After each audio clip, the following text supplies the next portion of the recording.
Saudara-saudara sekalian, kalau memviralkan berita-berita atau pesan-pesan ya, yang pendek-pendek, itu untuk memviralkan mungkin lebih mudah dibandingkan yang ingin kita viralkan adalah konten marketing. Konten marketing dalam arti kata kita punya produk, kita punya brand, kita punya layanan tertentu yang mungkin baru yang ingin dikenal oleh orang lain. Ya istilahnya lebih serius lah daripada kalau kita pesan-pesan berita di media sosial. Oleh karena itu dikenal istilah adanya viral marketing loop, di mana infrastruktur dari viral marketing itu menjadi sangat penting. Infrastruktur itu bagi bisnis ya, misalnya adalah jaringan kita terhadap para customer kita. Apakah kita memiliki jaringan online yang bisa menghubungkan kita ke customer kita?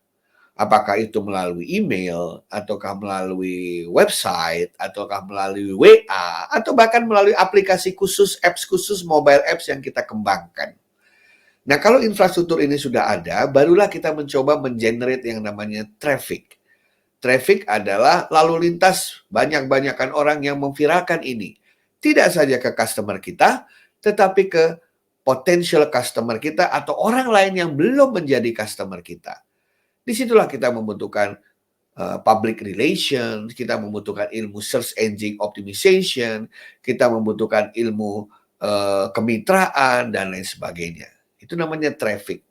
Kemudian kita harus memiliki strategi trial acquisition. Artinya, gimana caranya kalau orang yang belum pernah menjadi customer kita mau ngeklik tautan yang kita berikan, mau masuk ke website kita, mau menginstalasi mobile apps kita, paling tidak mau melihat YouTube mengenai produk atau layanan kita yang baru saja kita luncurkan. Artinya kita mencoba bagaimana orang bisa mau melihat apa sih yang kita tawarkan. Itu namanya strategi trial acquisition. Setelah itu barulah kita melihat mentargetkan yang namanya paid acquisition. Apakah ada orang yang mau menjadi referral kita, yang mau langganan kita, yang mau mendapatkan berita setiap kali ada hal-hal yang baru. Bahkan yang mau membayar bulanan, tahunan terhadap informasi yang ingin kita sampaikan. Nah, disinilah yang namanya paid acquisition. Dan yang terakhir adalah yang namanya cross-selling. Bagaimana nanti mereka yang sudah merasakan baiknya produk kita, layanan kita, itu mau melakukan cross-selling dengan produk-produk lainnya. Bagaimana mitra-mitra kerja kita mau sama-sama untuk menjualkan produk kita untuk dibagi profitnya, dan lain sebagainya. Nah, jadi kalau kita ingin memviral marketingkan suatu proposisi terhadap produk atau layanan kita, metodenya menjadi lebih sulit, strateginya menjadi lebih banyak. Nah, itu yang dikatakan benar-benar ilmu viral marketingnya sesungguhnya. Kita belajar mengenai search engine optimization supaya kita ditemukan di website. Kita bicara mengenai payment modelnya, pilihan-pilihan cara membayarnya, bisnis modelnya, dan lain sebagainya. Nah, sebenarnya apa sih yang dibutuhkan agar sesuatu pesan kita itu bisa benar-benar viral? Katanya ada dua. Yang pertama adalah the content is worth sharing. Artinya, kontennya itu, apa yang mau kita viralkan itu layak bagi kita untuk kita sharingkan, mengambil waktu kita sejenak untuk men-sharingkan itu ke orang lain. Jadi worth sharing. Jadi bagi kita nggak apa-apalah buang-buang waktu beberapa detik, beberapa menit untuk men-sharingkan hal ini. Ya, karena kita merasa layak untuk di-sharingkan. Dan yang kedua, konten yang akan di-spread, yang akan ditularkan tersebut gitu ya, itu benar-benar bermanfaat bagi orang yang akan menerimanya. Jadi di satu pihak saya mengirimkan karena saya merasa ini patut untuk di-sharingkan, ini layak, ini bagus untuk di-sharingkan, dan saya merasa yang kedua, nanti saya rasa pasti orang atau jejaring yang saya kirimkan ini pasti merasakan manfaat. Nggak mungkin kita men-sharingkan sesuatu yang nanti orang lain akan sebel, akhirnya di-delete. Dan kalau kita terus-terusan begitu, lama-lama kita di-block begitu ya. Tetapi justru kita kirimkan dan kita yakin bahwa yang kita kirimkan pasti merasa hal yang sama, mendapatkan manfaat. Bahkan Jonah Berger ini memberikan 6 step to virality untuk bisa melihat kapan pesan itu layak atau memiliki nilai untuk di-sharing. Beliau memberikan singkatan STEPP, S-T-E-P-P-S, S-T-E-P-P-S. Apa itu? Yang pertama, S yang pertama adalah social currency. Artinya adalah orang yang men-sharingkan itu merasa, wah, saya melihat berita ini, saya merasa saya lebih tahu dari orang lain. Saya merasa lebih pintar dari orang lain.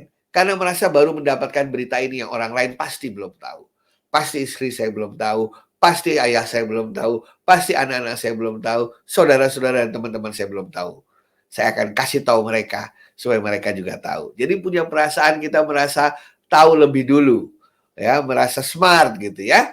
Nah, kemudian yang kedua adalah T, triggers. Triggers itu begini, kalau kita men-sharingkan sesuatu, itu kan secara tidak langsung pesan implisitnya adalah yang saya pikirkan sesuai dengan yang di-sharingkan itu. Saya sepakat dengan yang saya sharingkan itu.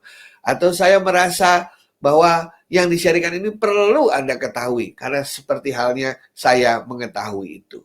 Jadi ada perasaan empathy atau triggers. Yang ketiga, emotion. Sharing is caring. Jadi kita ingin membagi kebahagiaan kita ingin membagi tawa kita ingin membagi ketahuan kita ingin membagi emosi kita yang kita rasakan ketika mendapatkan pesan tertentu. Itu namanya sharing is caring, emotions. Yang keempat adalah public. Ya, public artinya setelah itu terkirim pasti lama-lama ini akan menjadi sesuatu yang bersifat publik. Dan kita merasa bahwa kalau publik tahu ini, itu akan semakin disebarkan, imitasi akan dilakukan di mana-mana dan bisa menjadi tren nasional. Dan yang akan lebih memperkuat lagi virality itu kalau ada practical value. Ya, artinya apa? Itu membuat orang bisa merasakan manfaatnya secara langsung. Apakah dengan adanya pesan itu makanya kita berbuat hal-hal tertentu? Ya, bisa pesan terkait dengan virus yang semakin mengganas membuat kita berperilaku untuk sangat berhati-hati, atau ketika kita sudah akan keluar dari masa-masa pandemi, kita siap-siap untuk travel, ya itu adalah practical value. Ada nilai dari pesan yang kita sebarkan tersebut. Dan yang terakhir, pesan itu walaupun hanya gambar, walaupun hanya video, audio, tapi menceritakan ribuan kata-kata atau ada story di belakangnya. Dan biasanya story yang banyak mendapatkan apresiasi dan diviralkan itu adalah story yang membawa pesan moral. Dan ini adalah hasil dari studi top viral emotion ya, emosi apa yang paling banyak membuat suatu pesan itu diviralkan. Pertama adalah sadness, berita-berita yang sedih, surprise, sesuatu yang mengejutkan, empathy, yang mengajak kita untuk berempati dengan suatu situasi atau kondisi, anger, yang berisi kemarahan atau ingin membuat kita marah, dan lain sebagainya. Terutama yang bersifat hiburan, joy, laughter, dan lain sebagainya. Jadi saudara-saudara sekalian, jika Anda ingin memiliki pesan yang ingin viral, maka tidak bisa kita lemparkan begitu saja, tapi kita harus mengikuti metode-metode tertentu agar sukses konsep virality yang ingin kita terapkan pada pesan yang kita siapkan. Terima kasih.